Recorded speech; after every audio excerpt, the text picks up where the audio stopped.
부활절이죠. 우리 예수님 부활하셨습니다. 우리에게는 이 이상의 소망이 없습니다.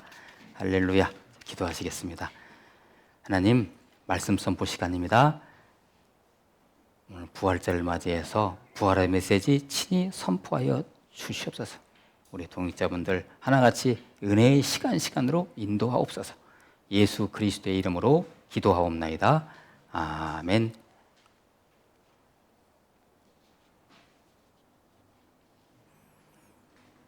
AD 1세기에 부활의 증인들은 12제자들이 중심이 되겠죠. 그 부활의 증인들이 처음부터 영적으로 명민하고 사명이 투철한 것은 아니었습니다. 일단 11제자와 이제 가룟유다가 빠졌으니까 11제자와 막달라 마리아, 그들은 예수님의 부활에 대해서 거의 확신이 없는 사람들이었습니다. 진짜. 성경은 이렇게 기록합니다. 요한복음 20장 9절 말씀. 그들이란 건 11제자, 막달라 마리아 이런 사람들이에요. 제자들. 그들은 성경에 그가, 예수님이겠죠. 그가 죽은 자 가운데서 다시 살아나야 하리라 하신 말씀을 아직 알지 못하더라. 그렇게 예수님이 말씀하셨건만 그들은 그걸 믿지 않았던 거죠. 그런데 그들이 세계 복음화의 시발점의 주역이 되지 않았습니까? 그죠? 그 12명이 기초가 돼가지고 오늘날 이렇게 많은 성도들이 된 거예요. 그들이 세계 복음화의 시발점이 됐어요. 그러면 우리는 여기서 어떤 것을 생각해야 될까요? 2025년 21세기를 살아가면서 예수님 다시 오심을 기다리면서 2025년 이 부활절을 맞이하는 우리들, 또 다른 부활의 증인들인 우리들이 찾아야 할 부활절의 의미가 바로 이 지점에 있습니다. 그러니까 왜 AD 1세기의 그 제자들이 처음에는 부활을 믿지 않았다가 나중에 부활을 믿게 되고 정말 그 부활을 증거하고 다녔는가? 우리들이 주목해야 할 지점이 바로 이 지점이라는 것입니다. 이 시대. 예수님은 부활하시고 제자들에게 손수 부활을 보여주시기 위해서 보여주시고 그 제자들을 일일이 찾아다녔어요. 40일 동안에. 부활하시고 40일 동안에요. 일일이 찾아다니셨어요.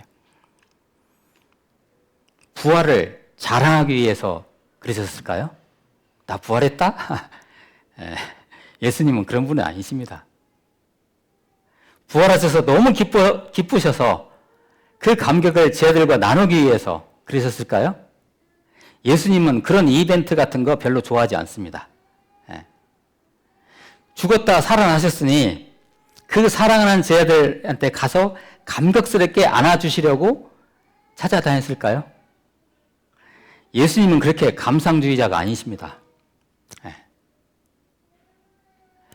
자, 오늘 말씀을 한번 같이 봅니다.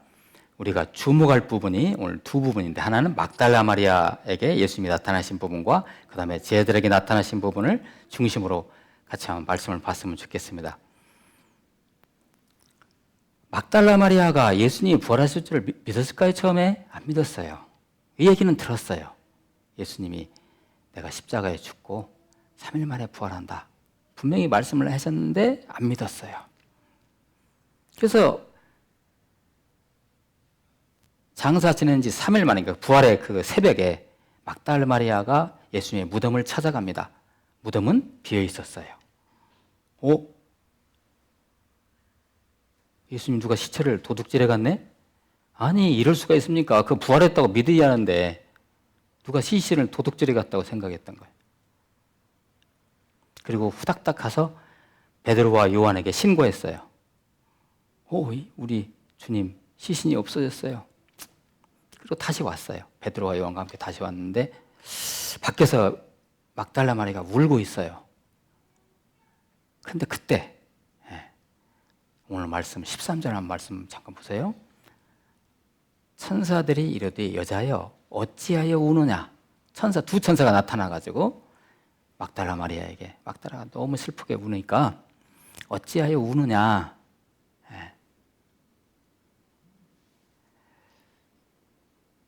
14절 한번 보세요. 이 말을 하고 뒤로 돌이켜 예수께서 계신 것을 보았으나 예수인 줄을 알지 못하더라.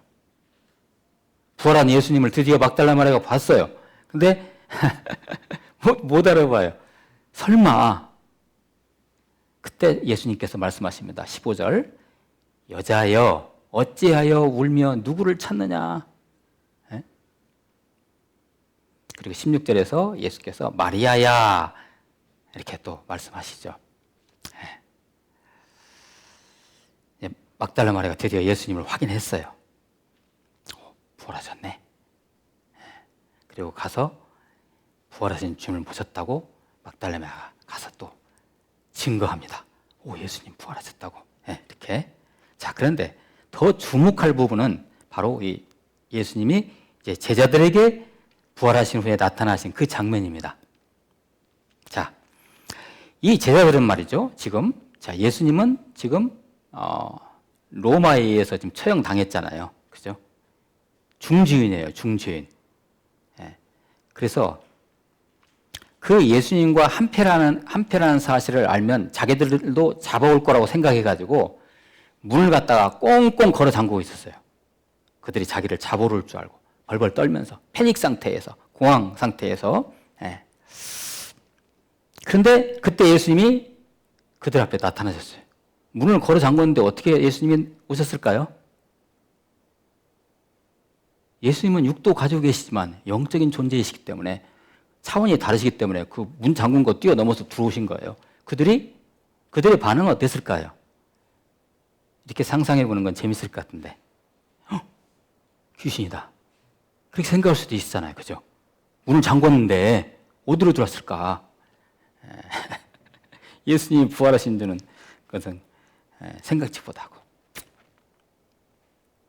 예수님이 그 제자들에게 나타나셔서 첫 번째 하신 말씀은, 일성은 무엇일까요? 오늘 말씀. 가장 가까운 사람을 잃고 불안에 떠는 제자들에게 가장 필요한 것이 무엇이었을까요? 평안이에요. 그들은 불안해하고 있어요. 지금 떨고 있어요. 응? 그래서 오늘 말씀 19절에 너희에게 평강이 있을지어다 라고 말씀하시죠. 에이레네, 헬라어로는 에이레네, 히브리어로는 뭐예요? 우리가 잘 하는 샬롬. 너에게 평강이 있을지어다. 예수님인 걸 그들이 확인했어요. 드디어. 그리고 그들은 기뻐서 어쩔 줄을 몰라 합니다. 근데 이때 예수님께서 말씀하십니다. 21절 말씀, 오늘 21절 말씀. 아버지께서 나를 보내신 것 같이 나도 너희를 보내노라. 자, 예수님이 부활하셔서 제자들에게 나타나신 목적이 바로 여기에 있는 것입니다. 다시요.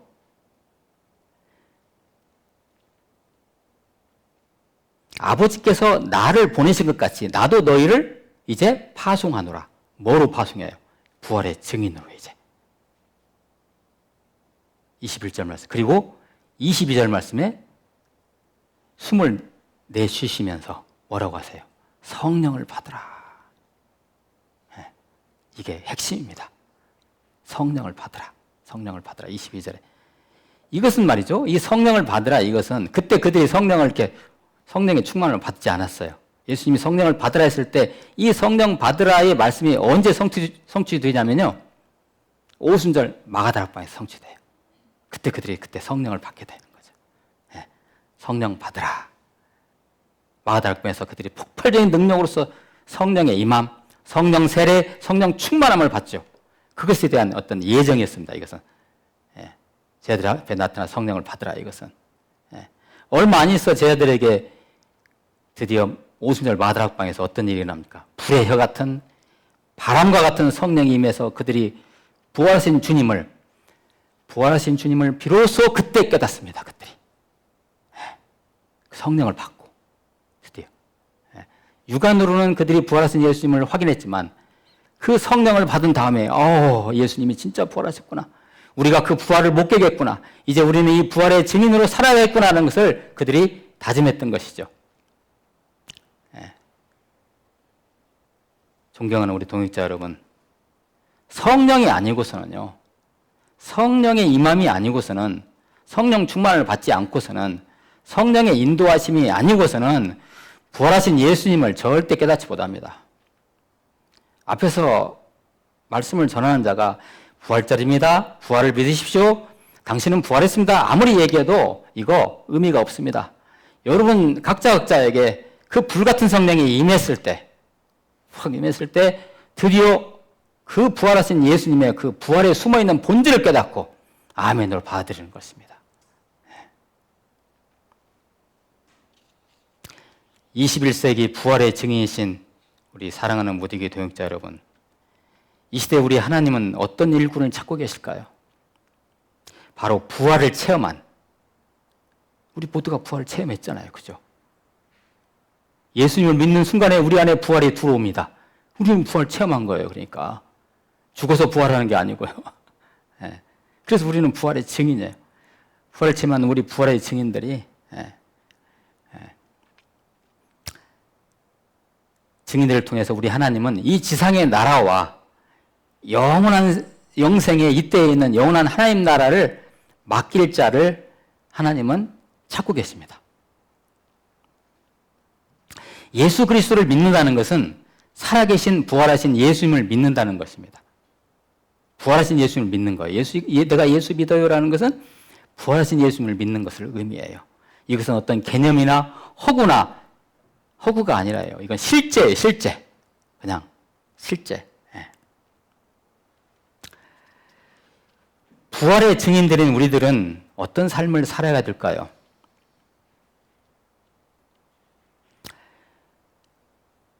그래서 이 부활의 증인들은 절대로 세상을 떠나거나 등지고 살지 않습니다. 이 땅에 어떤 부활의 증인으로서의 사명이 있기 때문에 그래요. 살아계신 부활하신 하나님, 우리 주 예수 그리스도를 여러분들 믿으시죠? 부활하신 그 예수님을 믿으시죠? 그렇다면 지금 무슨 일을 하시든 바로 그 일이 하나님의 일이 되어야만 합니다. 아니, 다시 말씀드리면, 물론 우리가 하는 일이 내 일이지요. 직장이든 가정이든 어디 일터에서 내가 하는 일이 내 일이지만 본질적으로 하나님의 일로서의 나의 일인 것입니다. 하나님의 일로서 나의 일인 거예요. 이것이 바로 우리가 부활의 증인으로 제대로 사는 모습인 것입니다. 이 세대는 이성의 시대라서 냉철하잖아요. 사람들이 냉철하잖아요. 그래서 보지 않고는, 만지지 않고는 도무지 믿지 않아요. 그러죠? 예수님의 재림에 대해서, 말세의 중에 대해서 아직도 사람들은요, 설마해요. 그거 신화라고 얘기해요. 그럴까요? 예수님이 언젠가 오십니다. 내일 오실지도 몰라요. 오늘 오실지도 몰라요. 우리는 아무도 모르죠. 그러나 오셔요. 다시 오세요. 지금 이 순간 제가 전하는 메시지를 여러분은 어떤 마음으로 받아들이시나요? 진심으로, 뜨거운 가슴으로, 감격으로, 감동으로 받으십니까? 예수님의 부활에 대해서 처음에 확신을 갖지 못한, 조금 전에 제가 언급했던 요한, 베드로의 제자들, 그리고 막달라 마리아, 심지어 도마, 여러분 도마 유명하죠? 도마가처럼 그런 식으로 우리가 믿으면 될까요? 처음에 그들은 안 믿었어요. 도마는 어떻게 했어요? 예수님이 들어오시니까 숨었어요. 저게 누구야? 그러니까 예수님이 도마야 이리 와라. 그래서 이렇게 옷을 들춰내고 창자국 있죠. 만져봐라. 직접 네가 만져봐. 그래서 도마가 그 만져보고 그때 예수님의 고백을 하죠. 우리 부활의 증인으로 사는 우리들이 이렇게 믿으면 안 되잖아요. 그죠? 확인하고. 우리는 언제까지 내 눈앞에 예수님의 손의 그 못자국과 옆구리의 창자국이 우리에게 다가오기를 기다려야 하나요?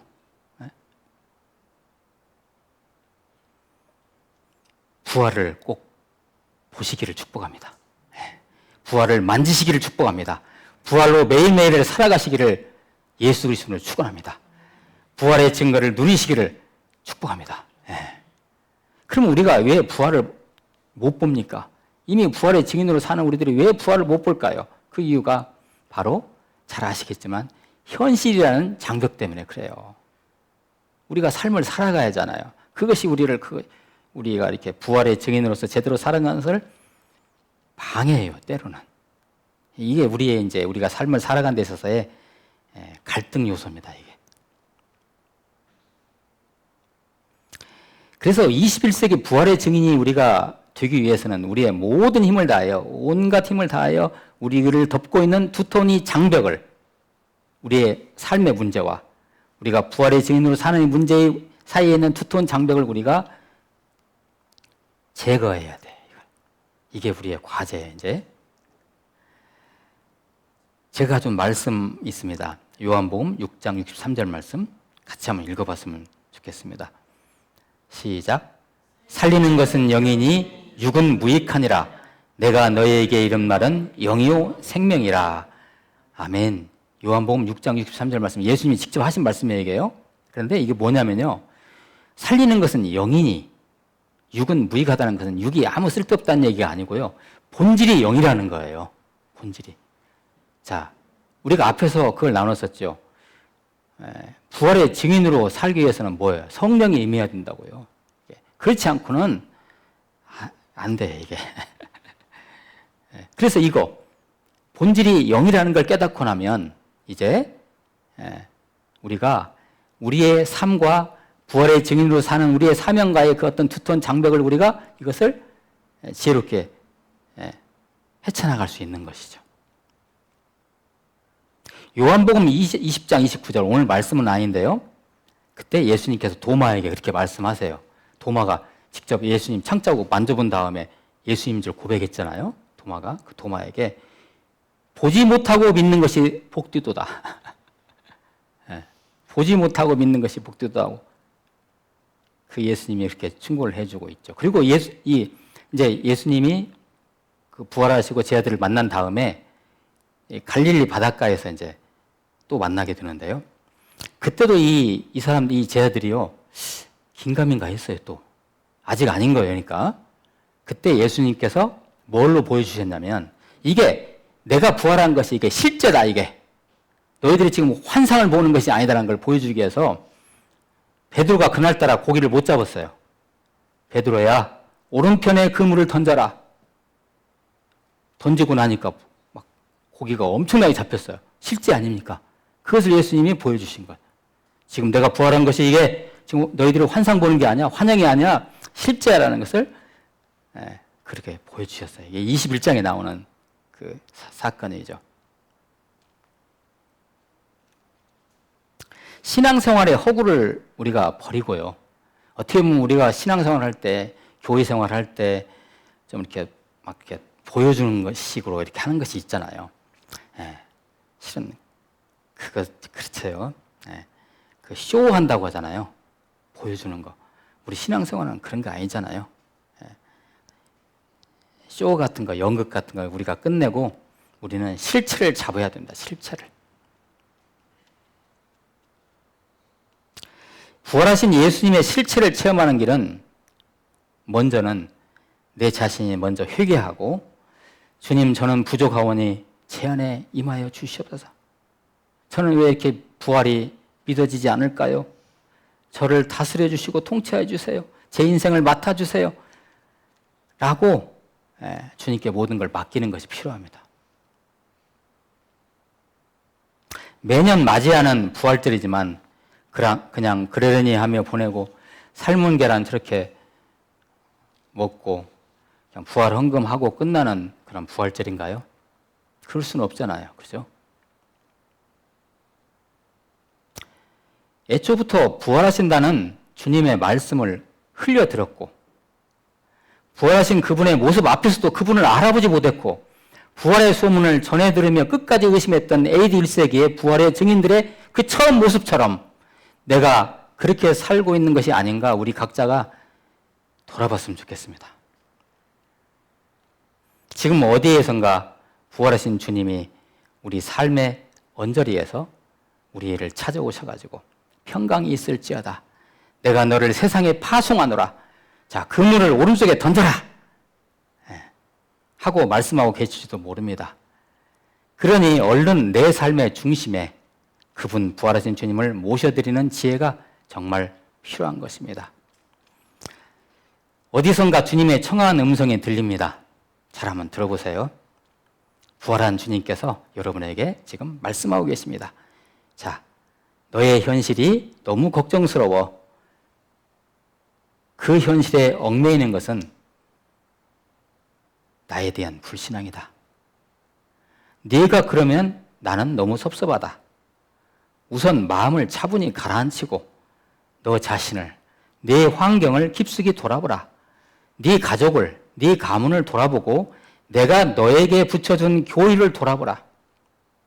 그리고 그 이전보다 내가 너에게 준 사랑으로 그 공동체를 사랑하라. 내가 다시 오는 그날까지 이렇게 살아라. 이렇게 살기 위해서는 예배 중심, 말씀 중심, 기도 중심으로 살지 않으면 안 된다. 바로 여기에 답이 있다. 의의 면류관, 생명의 면류관, 부활의 면류관, 영생의 면류관, 영광의 면류관이 거기에 있다. 그러므로 내 사랑하는 형제들아, 견실하며 흔들지 말고 항상 주의 일에 더욱 힘쓰는 자들이 되라. 이는 너희 수고가 주 안에서 헛되지 않을 줄 알미라. 라고 말씀하시는 것입니다. 기도하시겠습니다. 하나님, 감사합니다. 21세기의 부활의 증인으로 살아가게 도와주시옵소서. 예수 그리스도의 이름으로 기도하옵나이다. 아멘.